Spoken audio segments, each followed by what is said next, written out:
లక్ష్మీదేవి అనుగ్రహంతో కవల పిల్లలు. అనగనగా ఒక ఊరిలో సంతోషి అనే పేద మహిళ ఉండేది.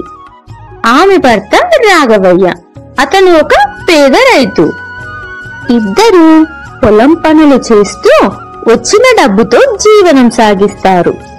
వారికి పెళ్లి జరిగి చాలా సంవత్సరాలు అయినా ఇంకా పిల్లలు పుట్టరు. వాళ్ళు ప్రతిరోజు పిల్లలు లేరని బాధపడుతూ ఉంటారు.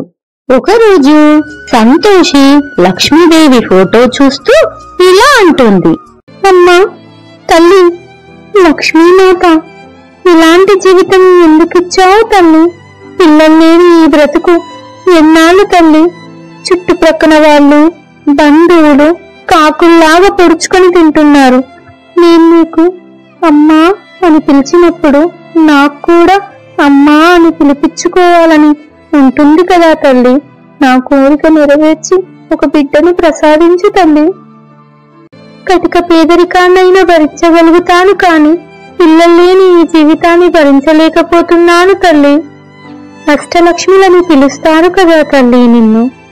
ఆదిలక్ష్మి, ధనలక్ష్మి, ధాన్యలక్ష్మి, ధైర్యలక్ష్మి, విజయలక్ష్మి, గజలక్ష్మి, విద్యాలక్ష్మి, సంతానలక్ష్మి అని పేర్లు ఉన్నాయి కదా తల్లి. నాకు సంతానాన్ని కలిగించు తల్లి. సంతోషి చాలా బాధపడుతుంది. లక్ష్మీదేవి సంతోషి మాటలు విని ఒక పెద్దావిడ రూపంలో సంతోషి ఇంటికి వస్తుంది. వచ్చి ఇలా అంటుంది, ఏంటమ్మా ఎందుకు బాధపడుతున్నావు? ఏమీ లేదు పెద్దమ్మగారు, నాకు పెళ్ళై చాలా కాలం అయ్యింది, ఇంకా సంతానం కలగలేదు. బాధపడకమ్మా, ఇది శ్రావణ మాసం. వచ్చే శుక్రవారం నాడు వరలక్ష్మి వ్రతాన్ని చేసి లక్ష్మీదేవి అనుగ్రహాన్ని పొందు. ఎలా చెయ్యాలో నాకు తెలియదు. నేను ఉన్నా కదా, వరలక్ష్మి పూజ చేసి ముత్తైదువులకు పిలిచి తాంబూలం ఇచ్చి వారి ఆశీర్వాదం తీసుకో. నీకు తప్పకుండా ఆ లక్ష్మీదేవి సంతానాన్ని ఇస్తుంది.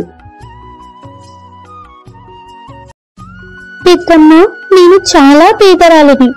ముత్తైదువులకు తాంబూల ప్రసాదాలు ఎలా ఇవ్వగలనమ్మా? మీ అమ్మ లక్ష్మీదేవికి తెలీదా నీ దగ్గర ఏమీ లేదని? నీవు పూజకు సిద్ధమవ్వు, అన్నీ అవే వస్తాయి. అలా శుక్రవారం రానే వచ్చింది. లక్ష్మీదేవి స్వయంగా సంతోషితో వరలక్ష్మి పూజ జరిపిస్తుంది. సంతోషి ముత్తైదువుల కోసం ఎదురు చూస్తూ ఉంటుంది. ఎంతసేపు అయినా ముత్తైదువులు రాకపోయేసరికి సంతోషి ఇంటి ప్రక్కన ఉన్న కాంతం దగ్గరకు వెళ్తుంది. కాంతమక్క, వచ్చి తాంబూలం తీసుకో, నేను వరలక్ష్మి వ్రతం చేశాను. అబ్బో, తాగడానికి గంజి కూడా గతి లేదు కాని వరలక్ష్మి వ్రతం చేశావా తల్లి? అయినా అడగడానికి నేనే దొరికానా? నీ అంతస్తేంటి, నా అంతస్తేంటి? వెళ్ళు వెళ్ళు, తాంబూలం ఇస్తుందంట, తాంబూలం. అలా సంతోషికి చాలా మంది ఆడవాళ్లు నీ దగ్గర నేను తాంబూలం తీసుకోము అని తిట్టి పంపిస్తారు. దాంతో సంతోషి బాధతో ఇంటికి వస్తుంది. ప్రక్కన ఉన్న లక్ష్మీదేవి ఇలా అంటుంది, సంతోషి బాధపడకమ్మా, వేచి చూడు, ఎవరైనా వస్తారు అని నా మనసు చెబుతుంది. సంతోషి స్వచ్ఛమైన పూజకు నొచ్చి అష్టలక్ష్ములు సంతోషి ఇంటికి ముత్తైదువుల రూపంలో వస్తారు. సంతోషి 8 మంది ముత్తైదువులకు తాంబూలం ఇస్తుంది. సంతోషి పెద్దమ్మ దగ్గరికి వచ్చి ఇలా అంటుంది, పెద్దమ్మ, తాంబూలం ఇచ్చాను గాని వారికి ప్రసాదం ఏమి పెట్టాలమ్మా? నా దగ్గర ఏమీ లేదు కదా. నీవు భక్తితో వచ్చిన వారికి తాగడానికి మంచినీళ్లు ఇచ్చినా వారు స్వీకరిస్తారు. నీవైతే వెళ్లి వంటగదిలో ఏమి ఉంటే అవి తీసుకునిరా. సంతోషి వంటగదిలోకి వెళ్ళగానే అక్కడ రకరకాల పిండి వంటలు ఉంటాయి. వాటిని తీసుకొని ముత్తైదులకు వడ్డిస్తుంది. వాటిని స్వీకరించి ముత్తైదులందరూ కలిసి సంతోషికి శీఘ్రమేవ సంతాన ప్రాప్తిరస్తు అంటూ ఆశీర్వాదం ఇస్తారు. అలా శీఘ్రమేవ సంతాన ప్రాప్తిరస్తు. చివరకు సంతోషి పెద్దమ్మ దగ్గరికి వచ్చి ఆశీర్వాదం తీసుకుని లేచి చూసేసరికి పెద్దమ్మ మాయమవుతుంది. అమ్మా లక్ష్మీమాత, నీవే స్వయంగా వచ్చి నాతో వరలక్ష్మి వ్రతం జరిపించావా తల్లి?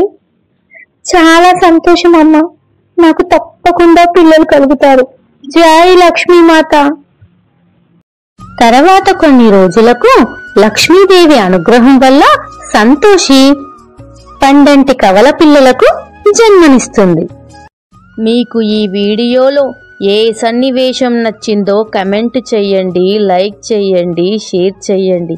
అలాగే ఆ లక్ష్మీదేవి అనుగ్రహం మీకు కూడా కావాలంటే మన ఛానల్ని సబ్స్క్రైబ్ చేసుకోండి. తప్పకుండా అనుగ్రహం కలుగుతుంది.